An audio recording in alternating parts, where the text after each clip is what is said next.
The ocean is vast, untamed. For centuries, sailors have returned with tales of phantom ships, cursed voyages, and apparitions rising from the deep. Tonight on Zumundous, we set sail into those haunted waters to uncover the ghost stories that still echo across the waves. Just remember, out here, no one can hear you scream over the crashing surf.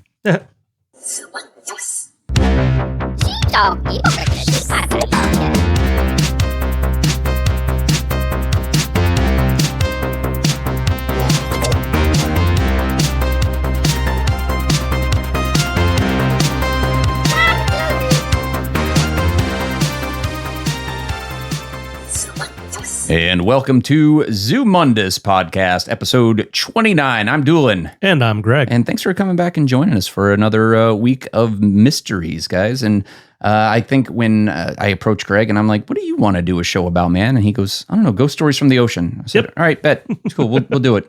But I think it's pretty valid, though, to do a round of ghost stories from the ocean, because there's a lot of mysteries and creepy tales from the ocean. And I think it kind of... It's a perfect mix for folklore, because like anything can happen out there and you're so far removed from everything that, it's our imagination can kind of run away with us. I mean, go ahead. Well, this is where, so many myths, every myth and every story was generated by some human being looking off into the distance, whether it be like woods, a giant mountain, the ocean, and being like, what's out there? Yeah. And then coming up with stories to justify certain things that they see, or just, again, the imagination running wild. And the ocean is obviously the perfect example of that, just vast, endless water and what is out there. Yeah, what can it do to you? It makes sense, though. I mean, if you kind of break it down and think about it, because if we see something that we don't have any explanation for, our brain is going to connect the dots to make it make sense. And sometimes our brain kind of goes to the fantastical rather than the logical. But when you're out there at sea, especially back, a couple hundred years ago and stuff, when, seafaring was a lot more primitive than it is today. I as anybody who knows me, I worked on cruise ships for about 3 years. I've crossed the ocean several times. But even on that, those very nice luxury liners and stuff that we would sail on, I remember I would go out, we would be in the middle of the Atlantic Ocean or something. And I'd walk out to the top deck, and, I look out and it's just blackness, just endless blackness on all sides, not even another light of a ship. And if I saw a light from a ship, that was a big deal. I'm like, oh, there's somebody else out there. You know what I mean? And it could have been miles away or whatever. But yeah, man, I honestly couldn't think of a worse hell than falling over the side of the boat and just being lost in the blackness. I don't know. I think what's the term? The thalassophobia or whatever, just the fear of the open ocean, I think is what it's called. I definitely have that, man. The ocean terrifies me. It really, really does. My girlfriend is always wanting to go on these snorkeling trips and stuff like that. If we go on vacation, go to the Keys, she wants to go snorkeling on the reefs. And I'm like, I don't want to go out there because there's things bigger than me out there. Even if we're on the shallow reefs, man, I don't play with that. Yeah, no, if I think about it too much, then I'd probably get a little worried about it. I mean, I remember before I went on my first cruise, I saw the movie The Poseidon Adventure, which is about a cruise ship that's capsized. Oh, yeah. And how terrifying. Yes, I love the ocean, but I love it because I adore it from a distance. Yes. I don't go swimming. Yes. I don't ever You are an admirer from afar. Exactly. And but I love cruises as well. But on a cruise, I am safe. You're on a floating hotel. Creature comforts are surrounding me and such. But yes, as you pointed out, the minute I were to go into the ocean, I would be terrified beyond belief. So it's the ocean is a fickle mistress. She is beautiful to look at and provids. As I just said, a great pretty beauty. to look at, but do not touch. Exactly, it's like a stripper. but given the circumstances, Therese, I'm kidding. I don't mess with strippers. I love you. Sorry. Yeah, we'll just we'll move on from that. Well, we won't talk about last Saturday. Hey, shut up, dude. No, but no, that's okay. They'll never find her. Yeah. But no, but yeah, again, the ocean is the perfect, playground for, supernatural mysticism and other different things because it's just so endless and vast. It preys on our fear of the unknown, which I think is like just one of the most basic fears we have. It's the dark and the unknown. And why are we afraid of the dark? Because we can't see what's out there. And that's I think that's definitely why you have such fertile ground for all of these stories. But then when you couple that with like some really weird and creepy things that have happened out at sea over the years with no real explanation, like that we know of. Obviously, there's an explanation. Something happened, and we can speculate and we can theorize. But like some of those things will never be known for sure. Oh yeah. Go ahead. Well, I mean, in just getting back to the ghost aspect of it, ghosts are a representation of death and the dead. And what is the most unknowable thing in the world is death. We don't have a concept of it because we're still alive. Right. It's one of those things that you can't know until you cross that threshold. And then if there's nothing, then there's just nothing. You know, your answer is answered one way. Your question is answered one way or the other, but you just can't know. But no, there's a lot of really creepy stories out there. And I'm gonna first start with, and we talked about this on a Mysterious World segment, Keith and I, on one of the earliest episodes of Zumundo, back when we were doing Zumundo, and we had the Mysterious World segment, which this is spun off this podcast. But I thought it was worth mentioning yet again, and that is probably one of the most famous ghost stories at sea, and that is the legend of the Flying Dutchman. Now, this, of course, was made, it was already famous before the Pirates of the Caribbean movies. And the Pirates of the Caribbean movies took the legend of the Flying Dutchman and they kind of ran their own spin on it. But there's a really classic tale of the Flying Dutchman that's haunted sailors for centuries. It's been around. Are you familiar with the original tale, The Flying Dutchman? Somewhat. The sailors all wanted to turn back, but the captain was like, "We're gonna go move forward." Right. Yeah. Captain Van der Decken is said to be like this. So the Davy Jones thing was completely created for right. Yeah. Or maybe his name was Van der Decken one day, or I don't know. And they just I don't know. I think that just kind of came from the Davy Jones locker thing, and so it just made sense. But so Captain Van der Decken was said to have been a ship captain who defied a deadly storm around the Cape of Good Hope. So that's around the southern tip of Africa, refusing to turn back. And then there's a couple different versions of the story. In one version, an angel appeared and condemned him for his hubris, basically. And then in another version of the story, it was the devil himself who cursed the vessel, but offered the captain a sliver of hope, which is redemption through the love of a faithful woman. If found once every 7 years, he would be allowed to return to land. So, I mean, Pirates of the Caribbean kind of took that, and they put their own part of it. They took their own spin on it. But whatever version of it is, I mean, the end result is kind of the same. It's an eternal. It's an eternal cruise of the dam that just does not end. Like you don't get off that boat. And this is coming from a lot of different sailors over the years that claim to have reported seeing the phantom ship that glows red on the horizon, which they take as an omen of death or disaster. Like what's the old saying that goes, red sky in the morning, sailor's warning. Like, so red is a bad thing at sea, basically. And they would claim to see a glowing red on the horizon, claiming that was the Flying Dutchman.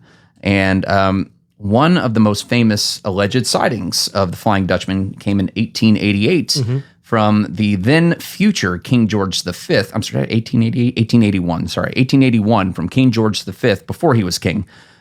So he logged the Dutchman crossing their path at 4 a.m., and then hours later, according to King George V's records, the sailor who spotted it fell to his death. Yes, I heard that story. Yeah, interesting. I did a full breakdown of that one on that episode of Zumundo, but before I get to some of the explanations of it, I'll wrap up the story here. The last reported sighting came from the South African coast in the early 1900s. And the ship would allegedly appear mysteriously and then vanish without a trace. Now, the strange thing is there's no records of a Captain Van der Decken, and some believe that the story was inspired by Bernard Fokke, Fokke, who was a Dutch captain so fast at sea, he was rumored to have made a deal with the devil. So, I mean, it's one of those. Okay. Yeah, I mean, so it's one of those like, though this captain saw it, but he also is kind of a tall tale in his own right. So I don't know how accurate the stories are. It really sounds like started as like maybe a poem or a story, and then it got built up, and then you see strange things at sea. And once again, going back to what I said in the beginning, your mind just kind of makes the connection like, I don't understand this, but I heard this story about the Flying Dutchman, and that's got to be it, you know? I think it's kind of interesting that in both versions, whether it be the angel or the devil, the angel appears and condemns, and then that's it. But I like how the devil actually gives him hope, not the angel. Isn't that interesting? Yeah. I hadn't thought about that. You would have thought the angel would have given him a way out, or the 7 years thing, but no, it's just like, you're fucked. And the devil's like, you're mostly fucked, but I will, I'll give you a little glimmer of hope. I'll give you a little bit of a lifeline. So interesting. Well, it's interesting thing about the Flying Dutchman, and there is kind of a logical explanation for some of these sightings that we called ghosts. You know. No. Actually, so there's a certain mirage that could happen at sea called the Fata Morgana. Okay. And it creates this illusion of a ghostly ship that floats just above the water. So if you're looking at it from like off in the distance, whatever, if there's a ship out there, it would appear from your eye, creating like a mirage or an optical illusion that this thing is actually gliding above the water instead of on the water. And if you know, and they didn't understand optical illusions and mirages back then. Sure. So they are seeing a ship flying above the water. So like, once again, your mind connects the dots. I have no other explanation for this. It's got to be the legendary Flying Dutchman. That's a very specific mirage to occur naturally. Man. Wow, that's interesting. I did not know that. Yep. So that one is one of the sea's most chilling legends, man. I got a couple more. Okay. You want? I can pop in. You want to pop in for one? Go ahead. Yeah, I'll pop in with one. So this ship, it was called the Mary Celeste. I had that. We'll talk about the Mary Celeste for a minute. That's right. So this was the one, because I was looking up a couple of stories, but this one kind of caught my attention just because I think, honestly, it might be the freakiest one, just but not the most overt. Like, it's actually really subtle kind of what happened, but the imagination is stoked. Yeah. So this is 1872. This was 1872, and the Mary Celeste... American ship, but it was built in Canada, I think. It was from New York. It sailed out of New York. It was bound for Italy. Okay. Yeah. And so eventually this Canadian frigate, the name I am forgetting, unfortunately. Don't forget the frigate. Stumbles across the Mary Celeste, and they look at it. The ship seems like it's pretty much in shape. Maybe a little bit of issue with some of the sailing. I don't know how to talk sailor talk, so like the mast or something. Mostly okay, like a few little issues here and there. For the most part, it's seaworthy. And they get on board the ship, they board it, and there's just nobody there. But all the belongings are still there. There was plenty of food and water. There was nothing inherently wrong with the ship at all. Just everyone's gone. And I know they said there was a lifeboat missing from it, but it's like, what the hell could have happened to make them abandon ship, or did they abandon ship and they're just gone now? Like, that's terrifying to think about. Right. Well, there's been some theories about the Mary Celeste over the years. Nothing really substantial, because it's just, as I said, theory and speculation. Yeah. Pirates was one. They believe that maybe they were just captured by pirates, but you would think the pirates would take the they could take the people. But why would they leave the ship? Because that's a resource. If you're going to take the ship, then take the ship, you know? Or even if you don't want to take the ship, like, take the belongings. Take the supplies. Yeah, you're pirates. That's food and water. You need that. That's your whole thing, is to take things. Yeah. And so just to take the crew and to leave everything else, that doesn't make any sense at all. That doesn't. A mutiny at sea was thought, but once again, there's a mutiny, and, the captain is overthrown, then that ship is not going to be abandoned. It'll just be under new management. Exactly. Yeah. They're not, like, we hate you, Captain. We're getting out of here. And you're coming with us. Like, that's the weirdest mutiny I've ever heard. Plus, they also said that when they went on board the ship, there didn't seem to be any signs of a fight or a struggle or anything like that.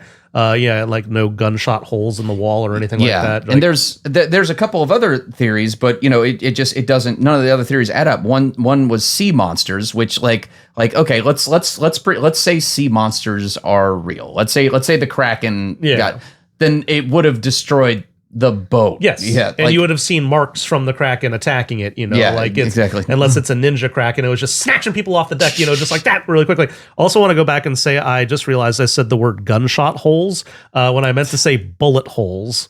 Because apparently I didn't notice it until you pointed it out. Well, now everyone knows. But a sea monster doesn't make any sense either. Again, unless it's the most careful sea monster and then you have ever. And that's in the world where you have to say, okay, sea monster. We're agreeing that sea monsters are real. Okay, sea monsters are real. All right, but then even in that world, you still have to account for we know pirates were real, obviously. Sure. But sea monsters a little bit more far fetched. But I think that's people just throwing stuff at the wall. Another theory for the Mary Celeste was spontaneous explosion from alcohol fumes. That, once again, no signs of damage inside the ship, so that doesn't really make any sense. No, that didn't happen either. But it was made into a famous tale. And we know this. Sir Arthur Conan Doyle fictionalized the tale, and he wrote a story about it. I did not know that. Yeah, so, but more modern investigations into this, because if it's one of history's great mysteries, which it is, people are going to look back on it and try to figure out. They suggest it was navigational errors, rough seas, or equipment failure that panicked the crew into abandoning ship too early. That is the only real logical, for whatever reason, they just jumped ship. So the seas are rough, so I'm going to leave my big boat to get in a much smaller boat to go further into the sea. That doesn't make any sense. It doesn't, but it's the best thing we got right now. I don't think it's going to get any better than that. That's if I look outside and they say, "Oh my God, the whole area is on fire," and then I just run out of the door into the fire. But no, exactly. I don't think we're ever going to know, but it is certainly fun to talk about, and it tantalizes the imagination. Yeah, of course. It's a mystery. It's almost kind of and me and Keith did an episode on this not too long ago, which of course was the lost colony of Roanoke. And we talked about it. And as we got through and we kind of broke it down, we talked about some of the theories and stuff, and we just kind of went with this one makes the most logical sense. Yeah. You know what I mean? So I don't know exactly what happened, but I could speculate that something happened on the ship that was bad enough to make people just peace out. I don't know what that thing could have been, but if you have no signs of struggle, you have no signs of damage to the ship, except for maybe a couple minor things, they had to have left. Pirates, if a pirate captured you, and I said this earlier, but they'd have taken the ship and the supplies. So strange, doesn't make much sense, but that's why it's one of history's great mysteries. I think somebody accidentally raised the anchor when it was still in port, and the ship just started to sail away without the crew. And that person felt horrified, so he jumped off, swam back to shore, and then everybody felt embarrassed about it. It's let's just pretend that we're going to go move over here, and everybody gets new names now. Exactly. And we'll never speak of this ever again. And that ship is just going to sail. And for the next 150 years, people are just going to be speculating about it. Honestly, I obviously don't believe that, but that would be really funny. We will never speak of this again. It is a really funny comedy sketch, though. I'm not going to talk about this. The ship's just out there, but anyway. So that's a fun one. Here's another fun one I got for you, and that's The Terror, which I started. There's a television show on it. I watched I've been meaning to watch. I watched about the first 4 or 5 episodes. It was really good. Yeah. I have a really bad habit of starting things, and even if I like them, not finishing them. As do I. Yes. Yeah.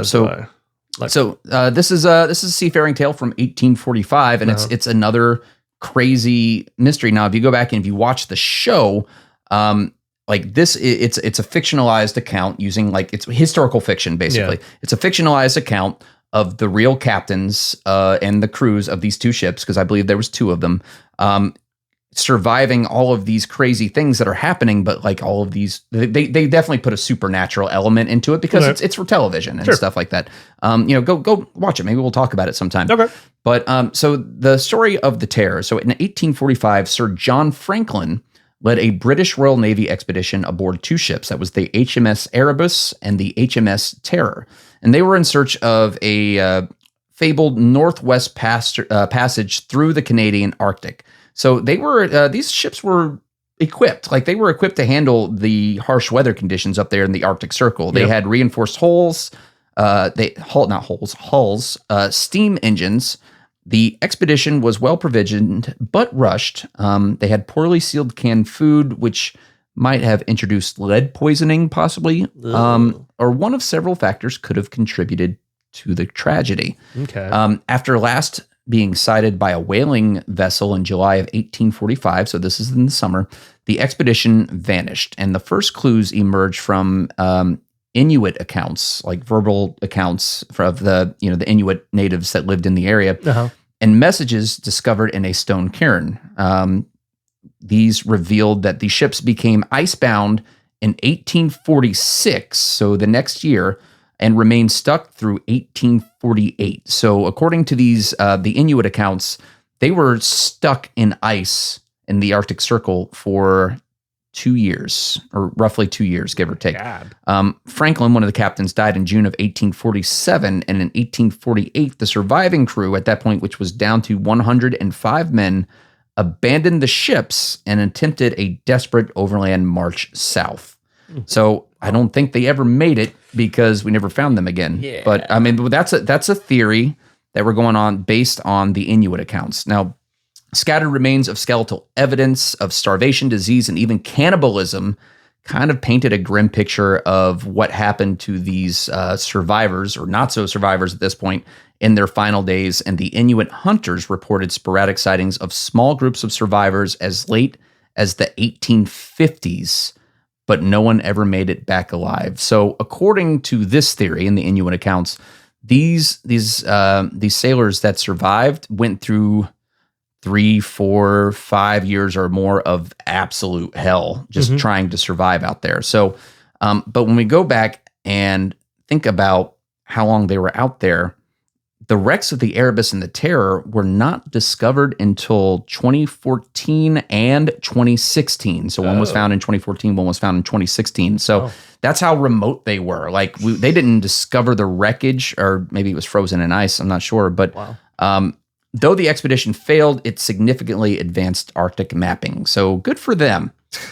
Hey, it's a little bit of a silver lining there. Everyone died, but we have better maps. Yeah, but that story inspired generations of ghost stories, legends, and maritime lore. So it's like you said, man. There's so many things that can happen out there in the ocean, especially in places like that with the harsh climate. And when those things happen and people vanish, we tell stories, of course, because we want to understand. And sometimes the fantastical breaks away from the logical, and we go with the fantastical because, it's more fun. as Keith likes to say, never let the truth get in the way of a good story. So, yeah, and the ocean's a creepy place, dude, and it can be. Yeah. I don't care to go out there and visit it anytime soon. So I just admire it from a distance. Yeah, exactly. So the sea holds many secrets. Yes. Ships that vanish without a trace, ghostly vessels that appear out of nowhere, and legends passed down through centuries of salt and storm. Whether it's the Mary Celeste drifting